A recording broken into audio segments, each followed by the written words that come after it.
heading for Komodo Island in Indonesia. Komodo is an island of mystery, almost mythical, because of its famous residents, the Komodo dragons, the largest lizard on the planet. They can grow 3 meters long, and the average adult weighs around 75 kilograms. But one hulking fellow tipped the scales at more than 166 kilograms, over 356 pounds. Enough to send chills up your spine when you know what these fearsome predators can do. Komodo is one of the 17,000 islands, large and small, that make up Indonesia. Around 2,000 people live here in wary proximity to one of the most ferocious carnivores on the planet.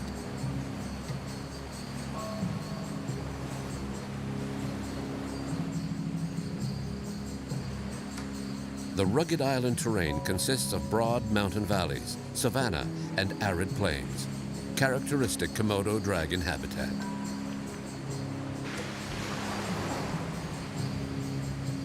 Surprisingly, scientists didn't officially discover the species until 1910, though we know that they've shared their island with humans for many hundreds of years. The Komodo dragon is part of the varanid family. It's a carnivore, an ambush hunter, rapidly charging its prey without warning. It can reach a speed of 20 kilometers an hour over short distances when attacking, but it is also a carrion eater, ready to chow down on almost any animal carcass. It's even been seen rooting through cemeteries, forcing villagers to move graves to protected areas. The Komodo dragon is perfectly adapted to its environment and can live to the age of 50. It's one of the rare vertebrates that can reproduce by parthenogenesis. Females are able to lay viable eggs without male fertilization. The species is endemic to Indonesia and is found mainly on Komodo, Rinca, and Flores Islands. Komodo dragons are designated vulnerable on the list of endangered species. The population is estimated at between 4,000 and 5,000. However, recent surveys recording an abnormally low number of reproductive females have alarmed the scientific community.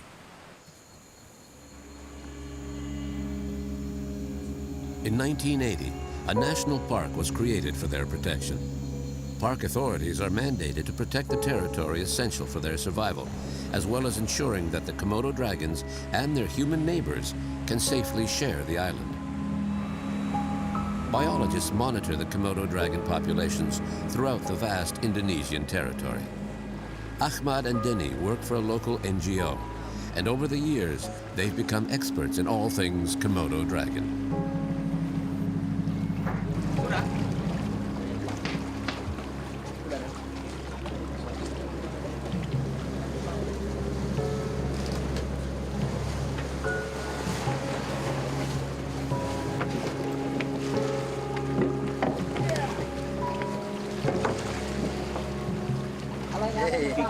Welcome on board. Thank you. Sedna 4 will serve as base camp for the next population census to take place on a number of islands in the sector.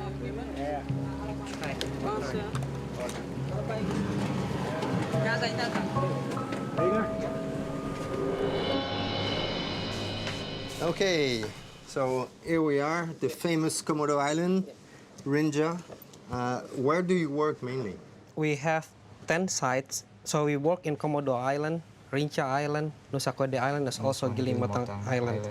Basically what we're doing is this is a collaboration project between the national park and our organization. How many people work with your team? Normally we work 7 people involved. In this trip, we have 2 visitors from the American Zoo. So one from Los Angeles Zoo, and the other one is from Knoxville Zoo. So because our project is also funded by some zoos in America, so they come here, help us, and also checking to see the... And then see the... they also learn how to maintain the population here. So what do we do this morning? We will start to set up camera trap here. The main idea is to know whether the dragon present in this area or not. Let's go then. Yeah, sure. Okay. The census covers a huge territory, and the biologists are working with limited means. A number of American specialists have come to lend a hand to their local colleagues. The scientists hope to learn more about this still little understood species.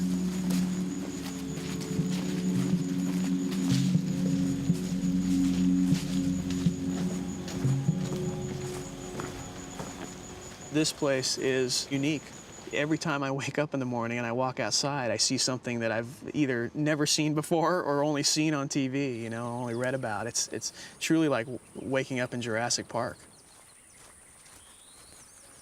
Ahmad and Denny's work so hard. Their work ethic is unparalleled, and I feel like they have a really good understanding of what to do to fully understand Komodo dragons. That's the first site? Yeah, this is our first site. Label?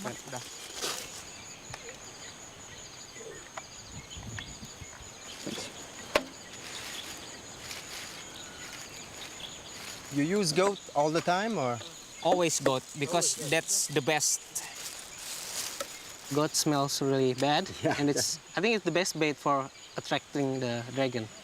Is there some problem with, you know, people and livestock like goat? Yeah, sometimes the dragon kill goat that belong to villagers because, you know, the deer is the main prey for dragon, and goat is just almost the same with Yeah. the deer. So we're taking the trial shot just Yep. to make the frame the bait is on frame.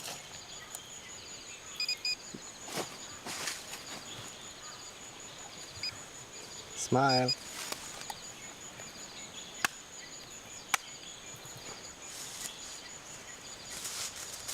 So you use that for the smell around? Yeah, yes, it's to attract the dragon. The dragon have very good sense of smells. They could smell for up to 1 kilometer. They have an organ called organ Jacobson, so they don't use the nose like us. By the end of the tongue, the chemical receptor, and they will transfer the chemical they take from the air to the organs. Oh, yeah. It's to make sure it's cover all the area.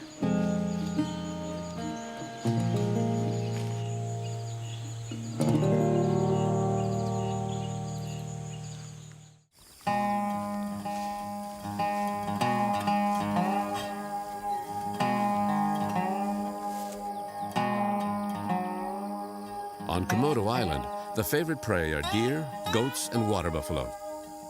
But dragons are not picky eaters. They'll eat anything they can sink their teeth into, living or dead. They like to hide and wait for their prey near water, ready to charge the moment an animal lowers its guard.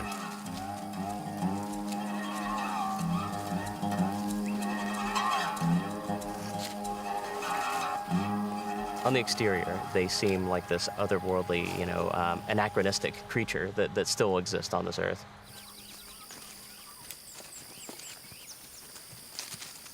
There was one situation where a dragon had tried to kill a water buffalo, had been unsuccessful, and the buffalo hit it, you know, with its head, threw it into the air. Dragon landed and didn't move for 3 days, and then finally, after 3 days, picked itself up and walked away. So just kind of to say that they're indestructible in a way. I mean, you saw the scars on that individual, and they fight and they tear each other up. They drink disgusting brackish water that's probably tainted with all kinds of things, and yet they still persist. Overall, they're strong. I mean, they can keep going.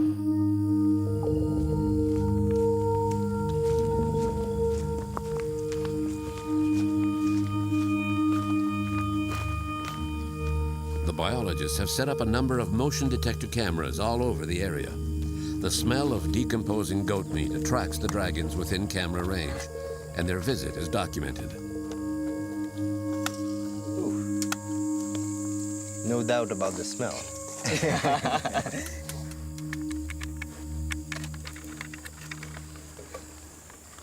43 picture. Oh. So, This is last one when we arrived. This is already dark. pig. Yeah, Oh, yeah. boar. It's quite a lot here. Yeah. That data is taken, and we get an idea what the density of the dragon population is. Ultimately, if we do this every year, we can see if the population is declining or increasing. Okay, we will split become two group. One group will be responsible on the left-hand side. To take 3 camera trap, and then the other side will be responsible to take 2 camera trap. Okay. Ambil itunya.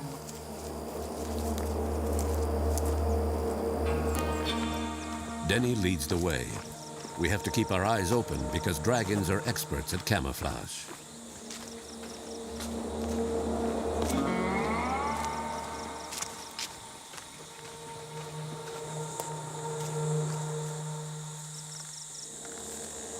Oh, there's a dragon over there. Oh yeah. Can you see it? I would say it's probably size for female. It might be one of the dragons which is trapped on the camera trap. Yeah. Danny, the tail still looks fat, so she probably didn't lay this year, huh? Okay.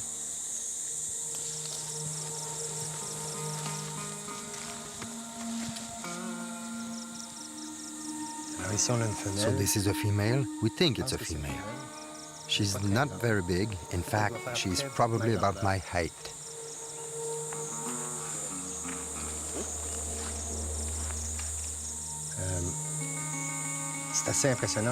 It's amazing to see how these animals just disappear in the landscape. That's the greatest danger, mistaking one for a tree trunk or a piece of dead wood. You don't want that to happen.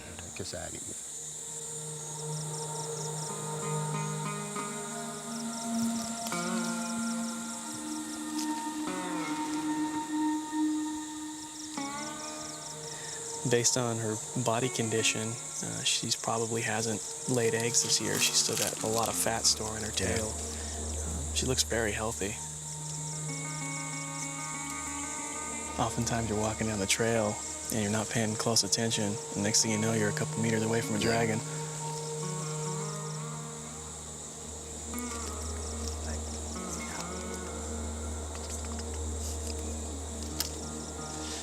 Beautiful animal. Great to see. When hungry, dragons will go for any animal around, including their own young.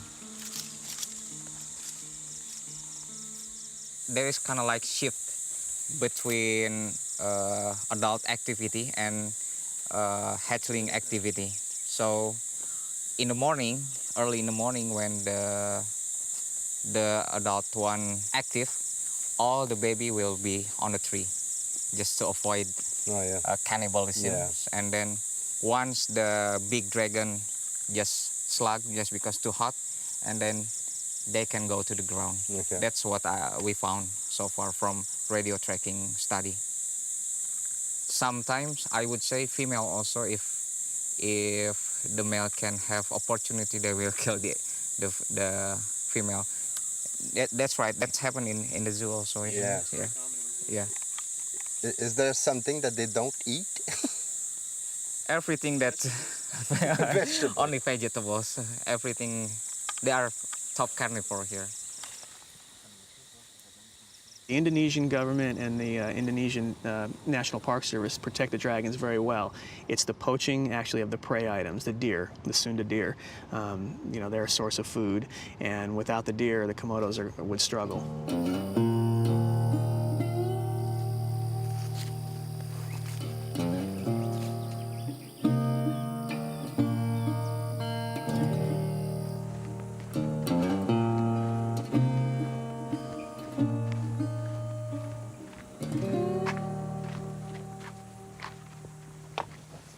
Hey, Hi, Jen. how are you? I'm fine. I'm How are you? good. How are you? Any nice picture? We are going to. Okay, we great. just started downloading the images. Great. Yeah. Have a seat.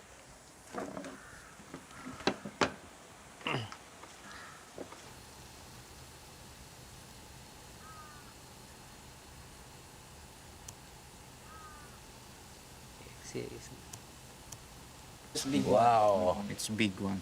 that's a big one. Very big. It's healthy. That's big. Big. Healthy as well. Yes.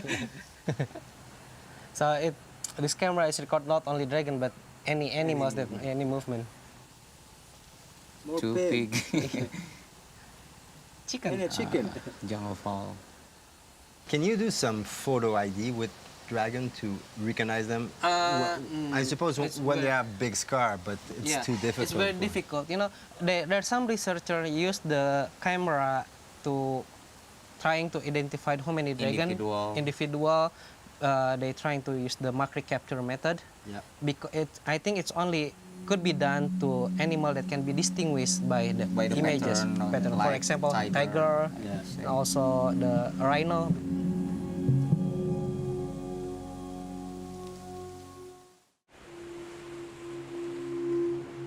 It's hard to determine the exact number of Komodo dragons scattered over different parts of the island. The motion detector cameras will tell the scientists if there are Komodo dragons in a particular area, but the technique doesn't provide any specific information on individuals. If biologists want to follow the development of specific Komodo dragons over time, they have to capture them. A number of dragons have small transmitters implanted under the skin that identify and differentiate them. The catalog of Komodo dragons is a vital source of information on the biology of the species. But in order to access this information, you have to capture individuals. Thank you.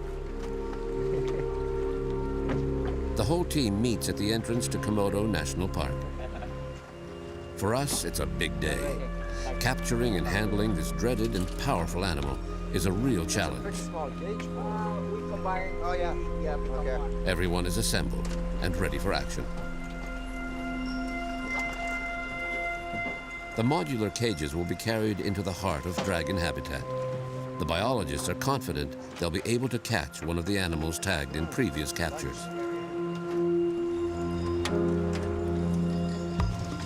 So these are the cages used to trap the Komodo dragons. They have just arrived from the village, so we'll take them up to the site. We'll set out bait and let's hope we manage to trap one.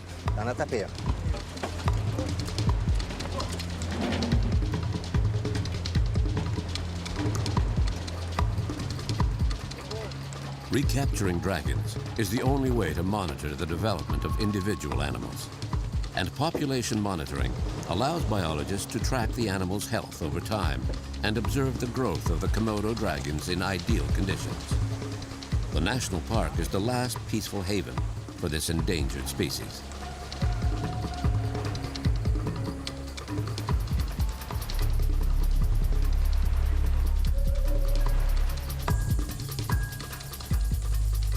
The team will be assisted by staff from the national park.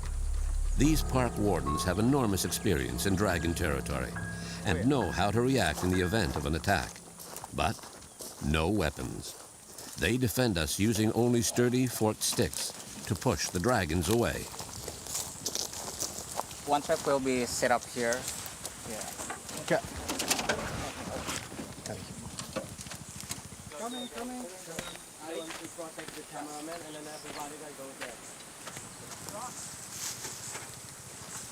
We are setting the cages up here. There are chunks of goat meat set out, and a male has already picked up the scent and is trying to approach. The guards are trying to control him, so it should not be too hard to trap one. It takes several men to manage this large, hungry male. The smell of the goat meat excites the animal, but the park wardens keep things under control.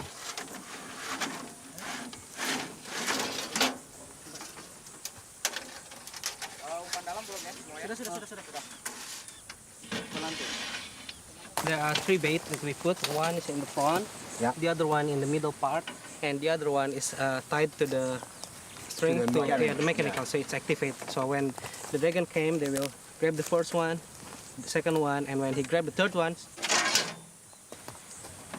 it will be, he can lift the traps and wait the dragon come. Okay. Everything's ready. The signal's being given. Now the wardens can get out of the way of the increasingly famished dragon.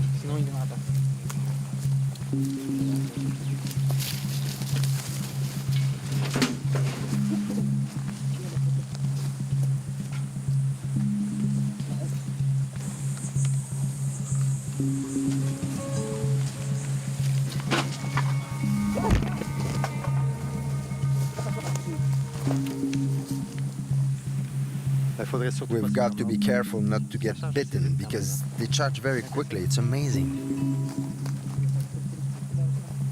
They rarely attack humans, but when they do, it's a serious matter.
What's the plan? We will open the door. We will noose first, open one of the window here, and then pull one by one from the tail, and then hind leg, and then tie the hind leg. After that, pull again, tie the front leg, and then try to measure this dragon. Okay. 1, 2, 3. 1, 2, 3. Go. The animal's strength is tremendous. It's crucial that his powerful feet not touch the ground. He could knock over anyone trying to pin him down if he gets his feet under him. Okay, you can sit there. Sit there. Okay, Yeah, okay. good. Okay. Little bit more. Okay, Ahmad. They tape the animal's jaws shut to prevent him from using this fearsome weapon.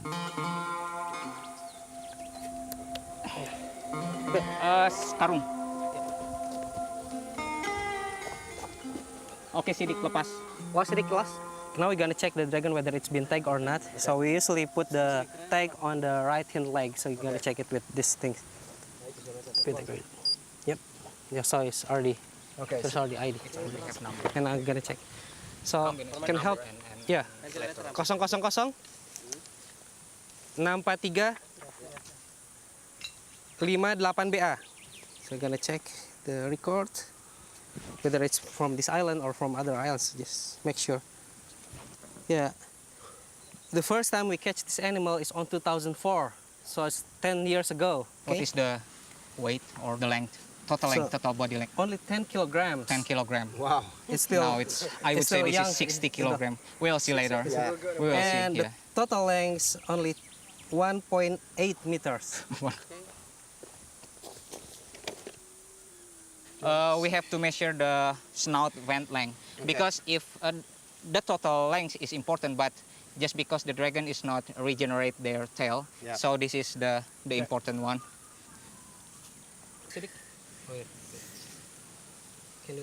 Hold here. Okay, thank you, Zhang. 133.5.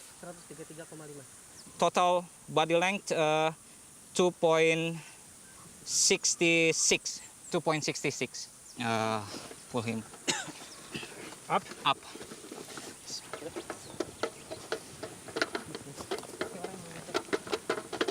Okay, one little moment. Okay. 1, 2, 3. It's more than 10 kilos, that's for sure. It's 60. 60. Yeah. This is a male because usually the female is never weighed more than 40 kilograms and never had long more than 2.4. So 2.4 is the maximum for female. We never found female more than 2.4. So we can tell for sure this is a male. And what What is the sex ratio male-female in the wild? Scientists believe that the ratio is 1 female for 3 males, but we still want to find out whether it's true or not. How long can they live? For the male, they could live up to 40 years, but when we're trying to estimate the age, some a very healthy animal, the male one, can live up to 60, but mostly they live 40 years old. While the females live shorter than the males, probably they only live for 30 years. This pen is telling us that the dragons already been measured, so when the dragons come to the trap again, so we didn't have to let them go. just let them go. First, we untied the legs, but people who handle the legs make sure his leg doesn't touch the ground, because once he touches the ground, he will be very strong and angry. Guys, 1, 2, 3.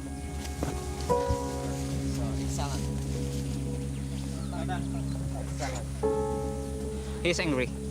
He's angry, eh?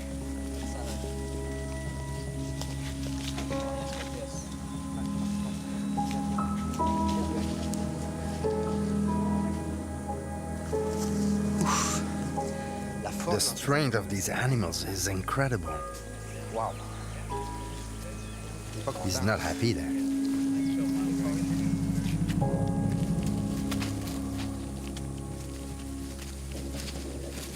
This Komodo dragon can now return to the peaceful forest of the park. He's lucky to live in a protected area. Here, hunting is banned. This allows his prey to reproduce and be present in large numbers.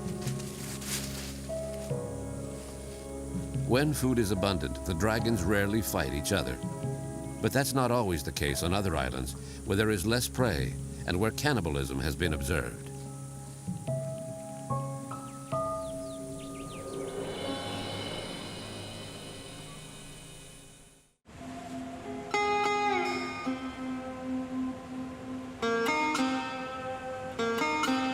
Komodo dragons do not live solely in protected parks where human activity is strictly regulated. In some areas, dragons and villagers have to share space, and it isn't always easy.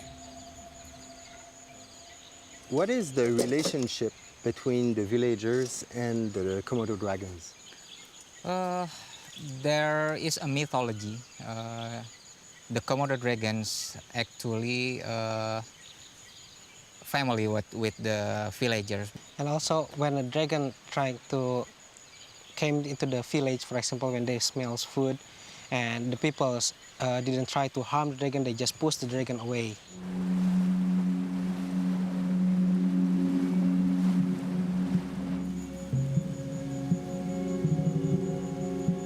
We stopped at one of the small, isolated villages where people have to interact with Komodo dragons. Age-old myths underlie these shared living arrangements.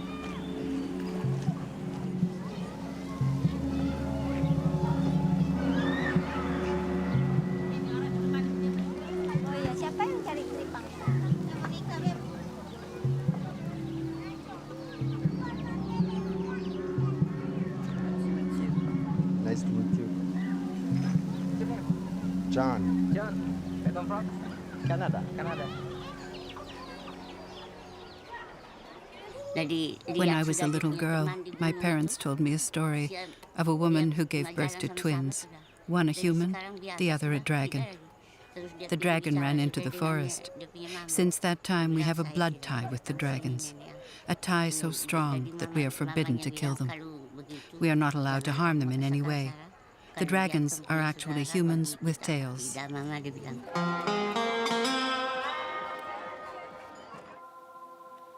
These widespread beliefs provide a level of protection for the dragons.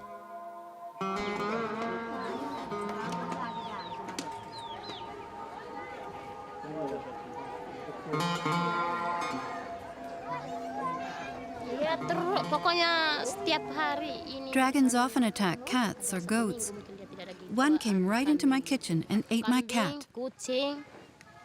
Pokoknya binatang apa saja dia lihat itu dari atas tuh.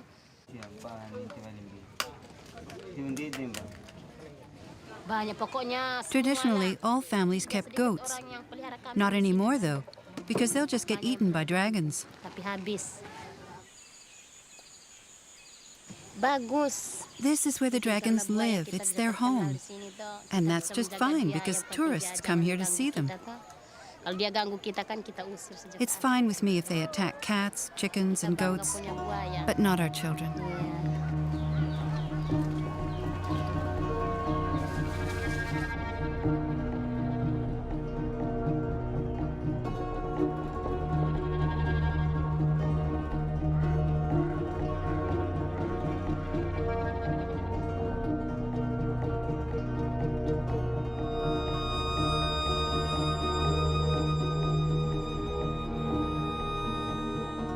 Goats, cats, dogs, and even chickens regularly fall victim to dragons who prowl the village. Villagers continue to hold the mythical animal in high respect, despite horrifying and sometimes deadly encounters.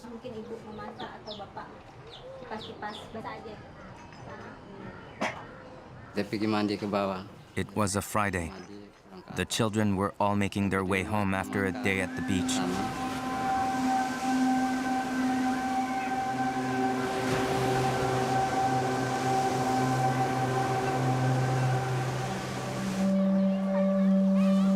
My son was sitting on the stairs.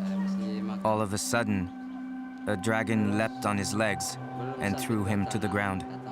I heard screams and ran to try to rescue him.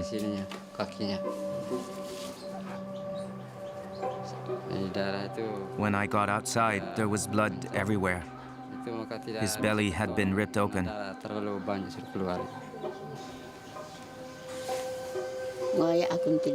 When I got there, I screamed, "My son is dead." I couldn't believe my eyes.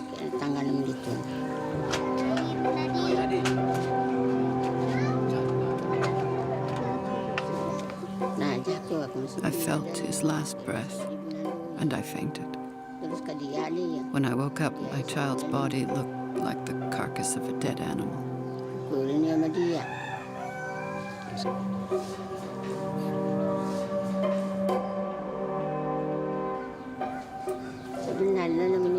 I'm still grieving. The wound is still there. It's still hard for me to talk about.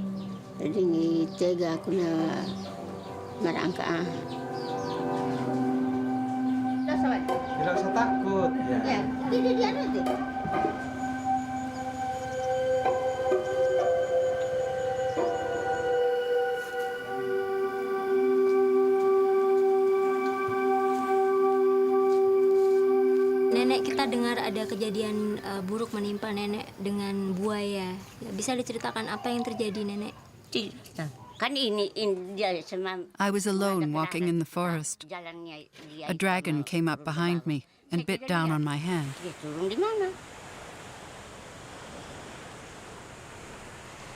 I had a knife, but I didn't use it. I didn't want to hurt it. He's a member of my family. I started kicking him to defend myself. Eventually, some people from the village came to help me. They got me to the hospital. I stayed there for a week. Is it still very painful today? The nerves were damaged. You can see, this is where he grabbed me. When I move my hand, it's still painful. But I have to keep working to survive.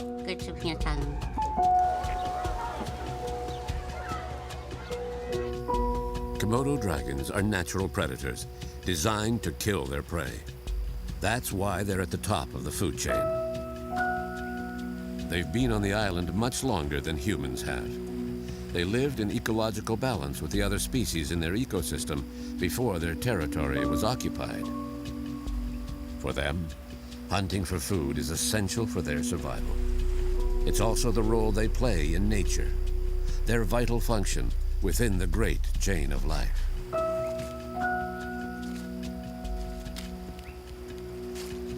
When hungry, Komodo dragons hunt.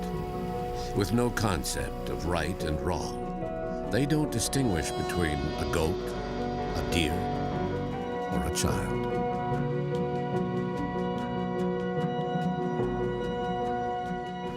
The dragon was 3.5 meters long. The next week, guards came and took him to another island. I can't blame the dragon. It was my son's destiny. That's all there is to it. Every Friday I think about it. I pray that my son is happy where he is.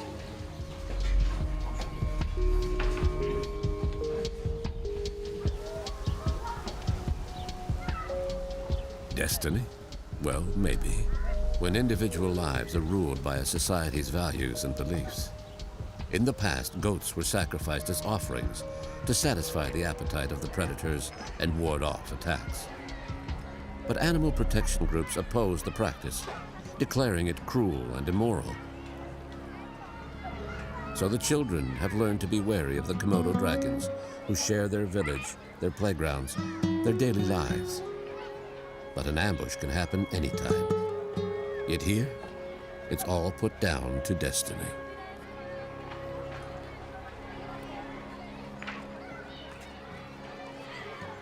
Villagers built a wall to protect the schoolyard. But the school is at the far end of the village, near the mountain, where the dragons lurk. Here, spiritual values, beliefs, and mythology do more to safeguard this endangered species than the concepts of protection and nature conservation.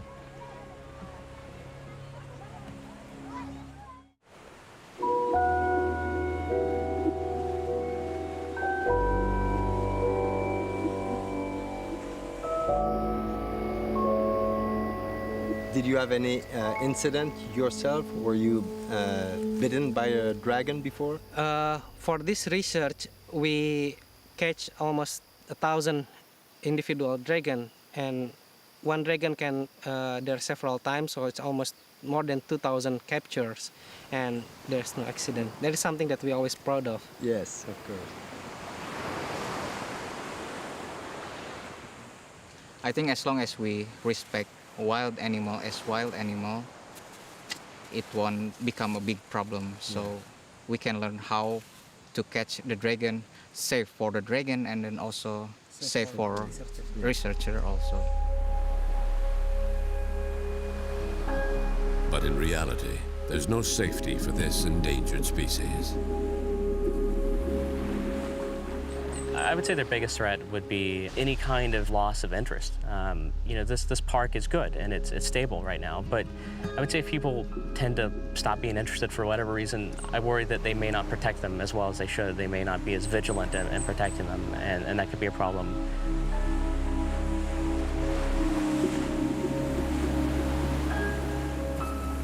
Like so many species that are threatened or endangered, it's habitat destruction. With the introduction of invasive species comes also disease. And you're talking about a population of animals here that's probably less than 5,000 individuals. That's not too many animals. So if a disease, was introduced to the islands, they could quickly be wiped out.